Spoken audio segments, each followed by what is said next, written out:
When asked to describe Brian, what do you say? How do you define him? Oh, he's a typical Aries, actually.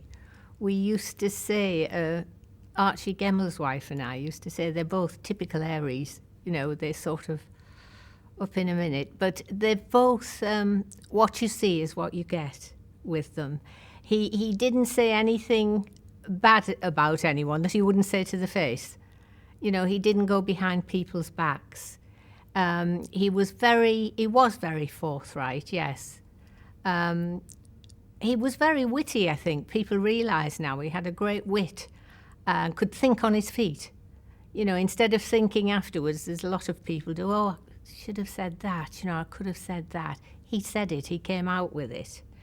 The other thing, that he was generous to a fault. He really was very, very generous. Just in general, someone told me yesterday a story of he was a young boy kicking a ball about, and Brian had been to do something nearby in a hall nearby, and he said, hello lads. He stopped and talked to them, and he went and got them all chips and bought them all a bag of chips, and he said, we never forgotten it. We absolutely worshipped him after that. We couldn't believe Brian Clough had gone and got us all a bag of chips. That's typical of a little thing. But he was very generous to friends and especially family. I mean, a lot of the family are leading much nicer lives now than they would have been without his sometimes overwhelming generosity. You know, he really was. He was very, very generous, very kind-hearted. And a very good, loved children. Absolutely loved children. Mm. So what attracted you to this young fella when I don't know. He lived, it's strange because he lived on one side of the park and I lived on Ayrson Park side. And everybody, it's well documented, everybody used to gather in Rea's, which was Chris Rea's family's kind of coffee bar it was. You know, it was a coffee bar culture then.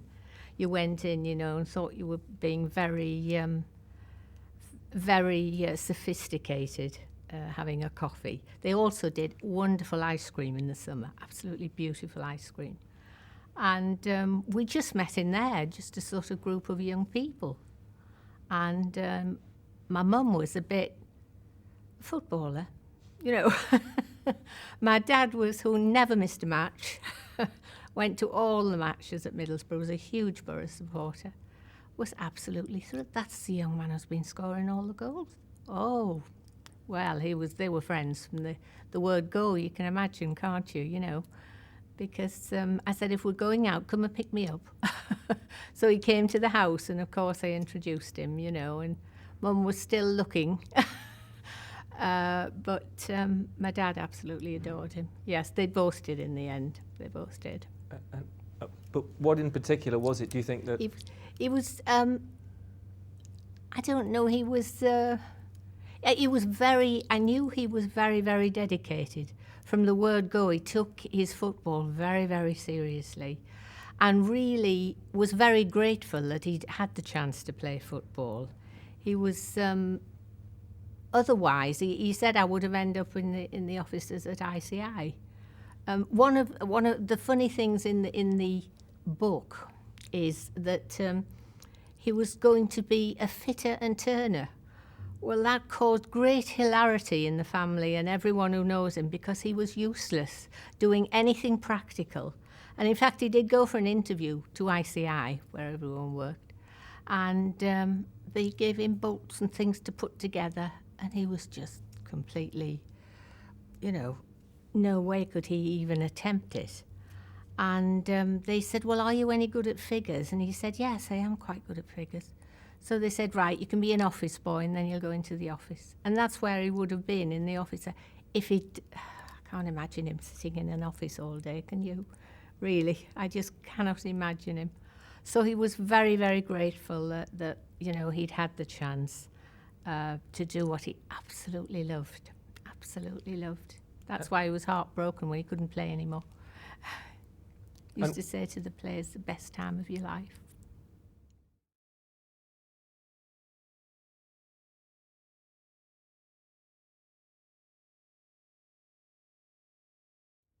And when he was forced to switch from player to manager,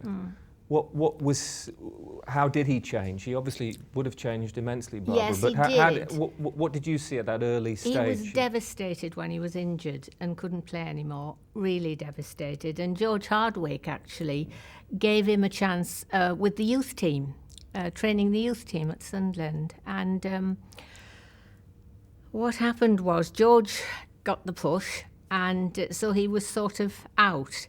And Peter, of course he'd met Peter at Middlesbrough, they sort of went for the Hartlepool job. And to their amazement, really, they gave them a chance. And, you know, the rest is history. And it was hard at Hartlepool, it really was. The poem I said, I think, covered it. You know, the very, very hard days. But as he said, he learned his trade. You know, he said so many of them think they can go into management at a high level straight away. He said you've got to learn to sort of work with, you know, not as talented players first. And that's what he did. He learned his trade at Hartlepool.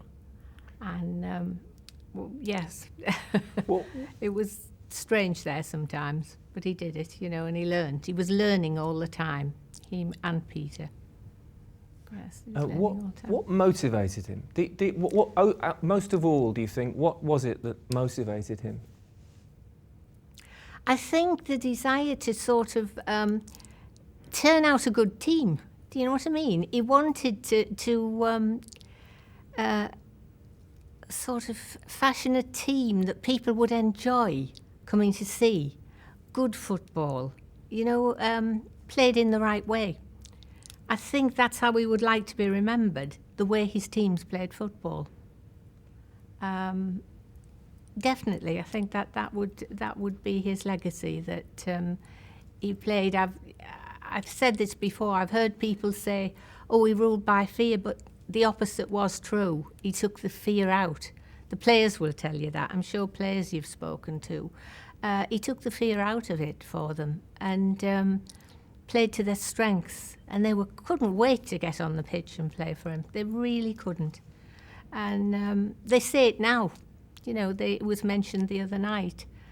Gary Birtles mentioned it, you know, how close they all were as a team and how they just loved playing under him. Yes.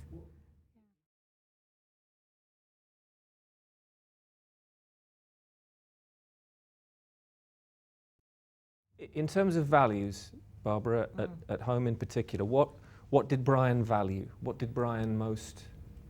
Oh, I'll tell you what he loved. He looked forward so.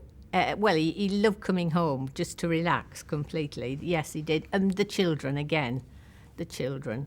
And he did like cooking actually quite often. When he had the time, he used to say it relaxed him. So he would cook sometimes as well, and he loved his holidays with the children. He used to look forward so much to the summer. He used to say, "I'm ready for some sun on my back." You know, Nigel's exactly the same. You know, hates the weather, the dark, miserable weather. Can't wait to get the sun into the sunshine. He loved that. He absolutely loved it. And his values at home were,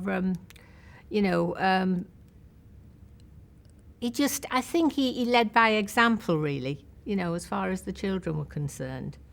I think he sort of showed them a good example, really, you know, of how to behave, how to treat people, you know. And, yes, I think he wanted them to be able to sort of mix with people and converse with people, you know, not just sort of stand there, you know. And I think they did, yes. Yeah, my grandson's very, very good like that. He can, he's sort of 19, and you can sort of take him anywhere, and he's sort of chatting to people, you know, older, younger. He's like, he misses him dreadfully. Now, yes, he really does. Was he any good as a cook? Was he a good cook? Yes, he was really. He did tend to, if he was doing, he loved to do a big sort of pan of soup and stew, but he'd sometimes put sort of quite odd things in. But usually they were absolutely delicious. And he took great time and patience, you know, in sort of chopping up vegetables, and he really did enjoy it. He said, it's just complete relaxation for me. And I was only too happy to let him do it. Very happy. Yes, he We spoke did. to Geoffrey Boycott. Cooking. Oh, did you? Yep. Yes. Geoffrey remembers the cooking. Yes, does he? Yes, he will do. Yes, he will, I bet. Yes, he used to come. Yes. He, yes, Geoffrey did, yes. He was a good friend, Geoffrey. Yeah, he's great. Yes, I like him. I tell everyone he's a pussycat, really. And people say, oh no. But Brian loved watching him, you see, doing the cricket commentary, because he just loved him, you know. He absolutely loved him. He said, you know, he knows what he's talking about. You know, Jeff knows. Could Brian switch off easily from football? Not really. I can't say he did, no. He'd be sitting, you know, and you could see his mind ticking round. And I knew he was thinking about the match. He used to say that the most important job a manager does is picking the team. You know, every Friday it was, you know, quite tense. He'd go, and when he was with Peter, they'd get their heads together. And then, of course, when he was on his own, and it was most important just to pick that right team, he used to say. And, So a decision, say, before the European Cup final, when he had to leave out Martin, when he had to leave out Archie, that would have been a very, very difficult time for Brian. It was awful. It was awful. They both, now of course they can, you know, they remind him of it, say they'll never forgive him. And they remind him whenever they, you know, Archie still calls regularly to see me, you know, he lives quite near, and I see him. But he used to say to Brian, you know, I'll never forgive you. And Martin says the same thing, you know, exactly the same. But no, they've got a deep affection for each other, all of them still. You know, there's a real bond between those players. There really is. I have to say that's something that struck us talking to people. Did it? Yes. There is, people get, do get, for footballers, Garrett, you know, for old footballers, they do get very passionate about Brian, and they really enjoy talking about him. Yes. Why is that, do you think? I don't know. I think I think because he was so different. You know, they didn't know from day to day what he was going to do, what he was going to say. You know what I mean? They couldn't sort of sit back and think, oh, well, you know, we'll be doing this and we'll be doing that. He'd surprise them on a regular basis, you know, in a good way, really, in a good way. Yes, he believed in that, I think, keeping them on their toes. And I think they loved it. I do. I think they absolutely loved it. Did you talk football with him? That is that's a joke in the family. No, whenever I said anything, he used to say, "Okay, Alf Ramsey." You see, because he loved Alf Ramsey, and he used to say, "Okay, Alf," you know, and I used to say, "Well, I'm right, aren't I?" You know.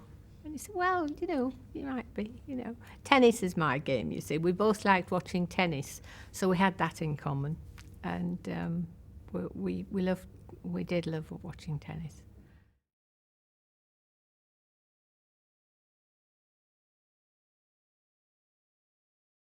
Why do you think there is this fascination with Brian's achievement 30 years on, maybe from the pinnacle of the achievement? What is it, do you think, Barbara, that is standing and maybe forever will stand the test of time?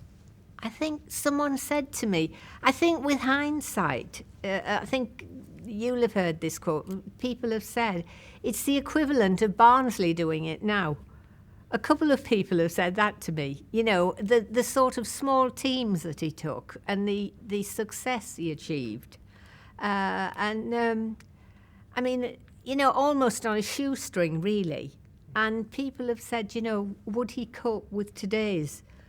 Yeah, well, yes, he would. I'm sure he would. I don't have any doubt that he would have coped in today's, you know, today's climate with all the hoo-ha and the takeovers and the just the whole, you know, razzmatazz that goes with it now with the big clubs. I'm sure he would have done. I'm sure he would have coped with it all because the basics were there. You know, he knew how he wanted the team to play, and he was quite capable of signing the right players and playing them, you know, in the right place, right way. I'm sure he would have been able to do it. But I think that's it. I think people, with hindsight, they look back now and see all the huge sums that are spent and say, well, you know, this is remarkable. You know, he won the European Cup twice running. Yes. I think they look back and realise just, you know, how successful he was at the time. Yes. What would he have made of Brian Clough on the silver screen or Brian Clough the statue? God. Oh, he would have been amazed. At the very, I keep saying this, he would have been absolutely amazed at the very idea of a statue. Honestly, he would. He really would. Yes. He would never have believed it. I think if he'd seen the one in, well, there's one in Middlesbrough as well, of him as a young man, which is very different, you know, a young man going training. That's our hometown, and that's how people sort of remembered him. He would have loved that, and he would have been absolutely thrilled with the one at Nottingham. I mean, he couldn't fail to be when he saw it.